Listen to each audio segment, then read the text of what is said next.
What the hell did I just watch? Seriously, that ending to Extreme Rules, the horror show. Wow. Well, welcome everybody to Aaron's Entertainment. Hope you all enjoyed Extreme Rules, the horror show. This is a review about it. Um, this show is an okay show. Lot of questionable endings. Uh, mainly a couple matches. Only a few of them end up with pins. Yeah, but this is a Extreme Rules show, right? So there's not every match that end up in a pin. Um, I thought the matches were fine. Just the endings to some matches were questionable,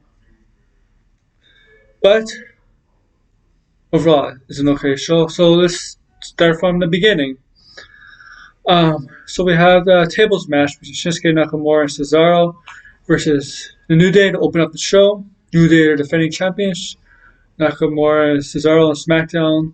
Cesaro will beat Big E to determine what match to have at this pay-per-view, and they decided to have a tables match, which is granted, and they won. Cesaro had Kofi on the turnbuckle. There was tables outside, a table stacked on a table. Cesaro, I think Kofi was going for a move, but Cesaro had stop him. Shinsuke was there to help Cesaro, kick them or punch him, whatever. And Cesaro basically powerbombed Kofi off the turnbuckle through the stacked tables, ending the match, putting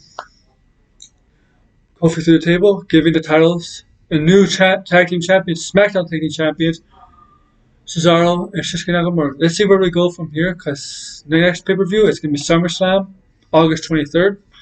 Maybe a rematch. So that's our kickoff pay-per-view, Extreme Rules, the horror show.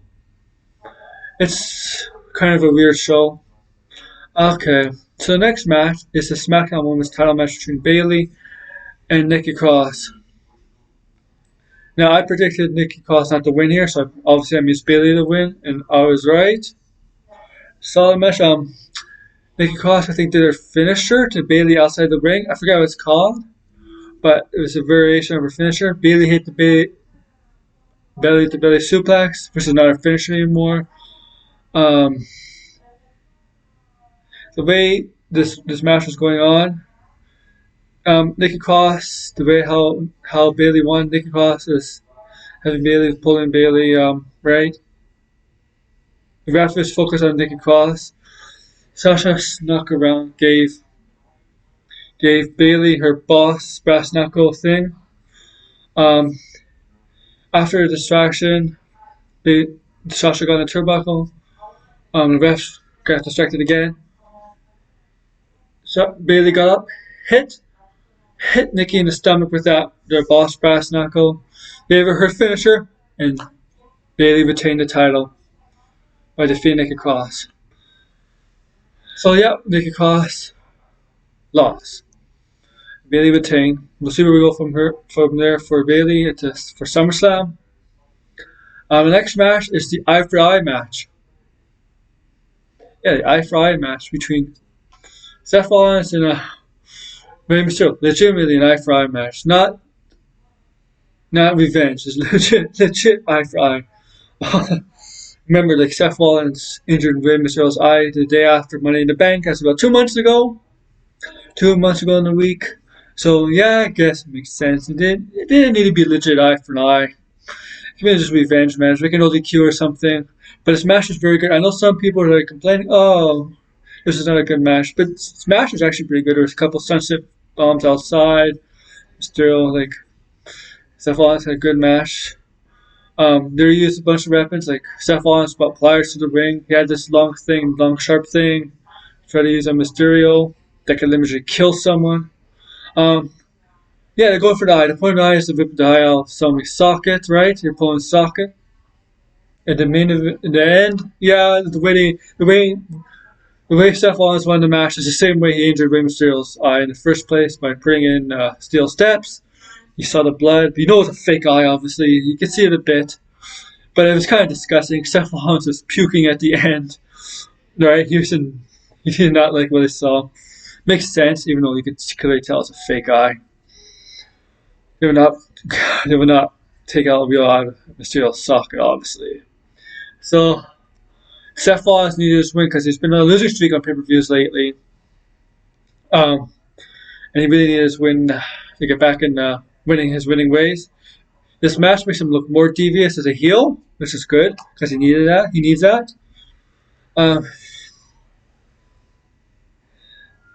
So yeah, the next match we have the Raw Women's title between Asuka and Sasha Banks. Now this match was good until the ending.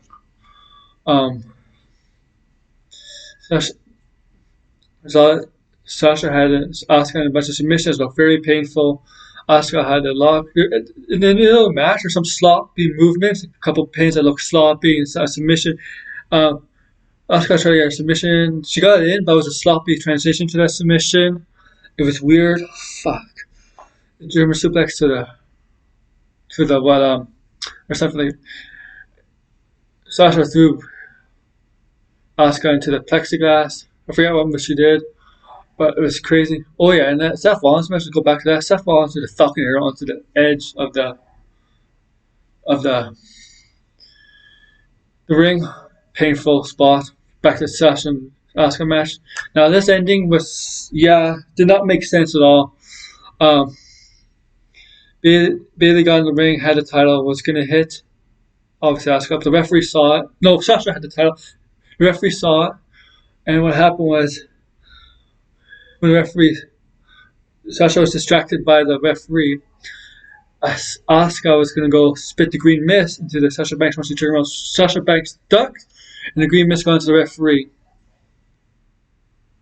Now with this, Carrison's ready, taken out by the Bayley suplex. So she was out. So with the ref, green mist can't see. Bayley got Sasha had Asuka had Sasha. Sorry, Bayley got the title, got the boss title. Hit Asuka in the back. Obviously, the ref was out. It's crazy enough. Bayley took the referee's shirt off and made herself the referee, and Sasha Banks got the win. Where Bayley counted a 1, 2, 3 count. Obviously, nobody knew what's going on. Bayley forced the timekeeper to call one to ring the bell, making it official. I guess it's not official. Bayley's not an official referee. She can't make a decision. Well, right now, Asuka is the new. Sasha Banks is the Raw Women's Champion. I don't know if it's official. All right. Something I missed earlier was Apollo Crews and MVP. MVP's music hit. Apollo Crews wasn't able to make it. He had pre-match checkup. They determined he couldn't make it. And Apollo Crews had it as a promo, turning himself the United States Champion. We know it's not official. This injury is kayfabe, apparently. It's not real. So Apollo Crews is not legitimately hurt. So we'll continue. We'll see what goes from there. Okay, after the Sasha Banks and Asuka match, we had the title match between Dolph Ziggler and Drew McIntyre for the WWE Championship. Now they both come out. Ziggler says Drew stupid. Ziggler names a stipulation that it's an Extreme Rules match for him only. 10 count out for him only.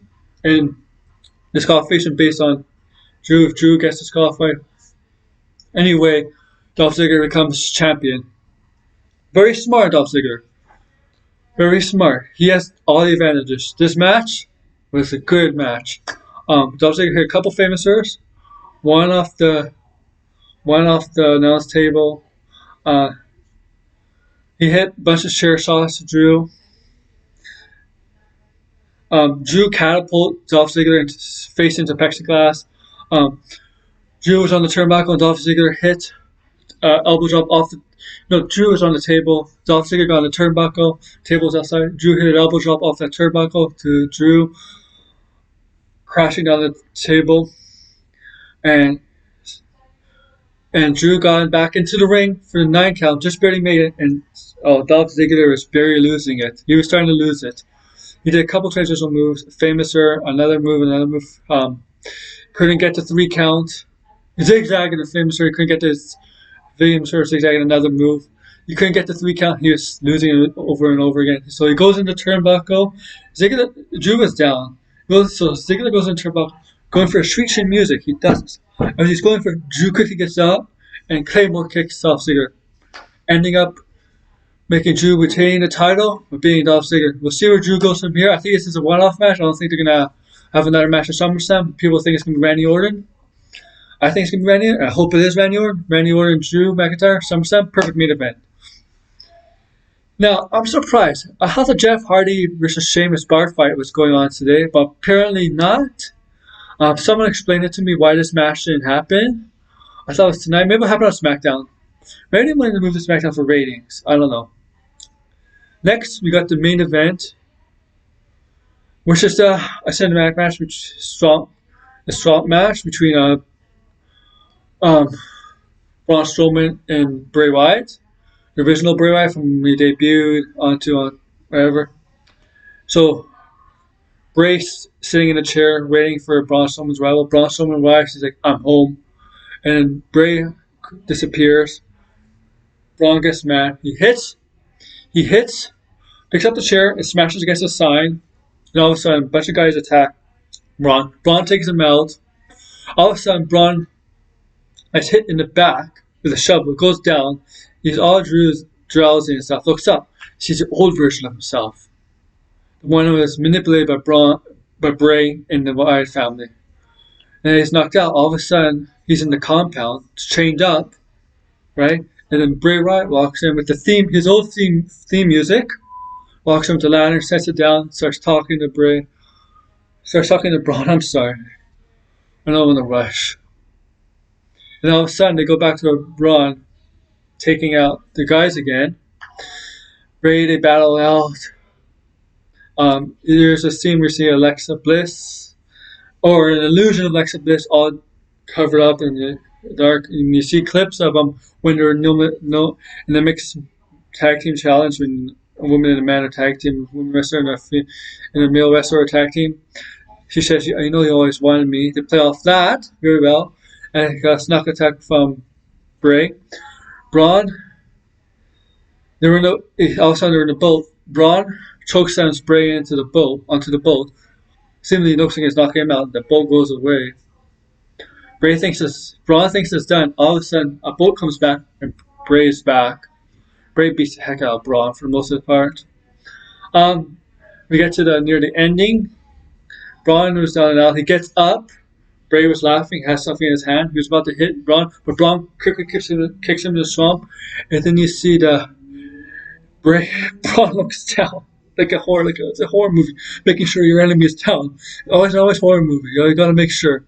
You see the Extreme Rules on the side. You're thinking it's over. I was thinking, wait, this is the ending? This can't be the ending with Braun looking down, right? And it goes away. The tag thing goes away. And then all of a sudden, you see Bray pull Braun down into the swamp. And all of a sudden, Braun is struggling, right? So all of a sudden, it's turning red. And then right at the end, you see the Fiend pop up laughing to end the show.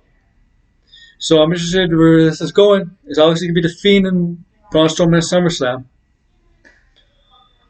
This pay-per-view was okay. The matches were good but the endings hurt some of the matches. So let me hear what you think. Comment below, subscribe, and like. Thank you.